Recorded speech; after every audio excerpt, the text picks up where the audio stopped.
Now, the Ark of the Covenant is an interesting thing. If we have seen the greatest story ever written by Steven Spielberg, Raiders of the Lost Ark, we know exactly what it looks like, and he got it wrong. We know that it's a bottle of energy, and if you take the lid off, you have to be careful that you don't look at it or it's going to destroy everybody.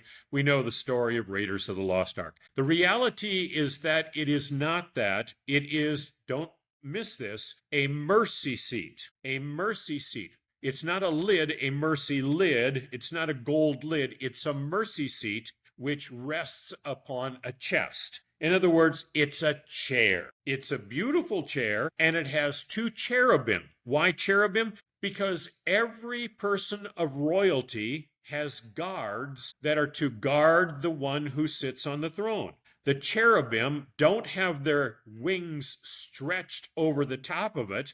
They stand as guards on either side next to the one who's seated on the throne. This is the throne of God. It's a portable throne. And the base of the throne does contain things in it. And what's going to be in there are a number of important things along the way, such as Aaron's rod that will burst into flowers and all of that later on. And it contains a dish of the manna, the what is this food that the people pick up. But it has mostly right now just one thing in there. One thing's going to be put in there, 2 tablets of stone. And we'll see something more about that in a bit. What we have is the throne room of Israel's suzerain. We have the throne of Israel's king. We have the throne of Israel's ruler. They used to belong to the Pharaoh. Now they belong to Yahweh. And here is the throne of the one who gives their community shape. Out in front, you have the things that matter. You have the lampstand.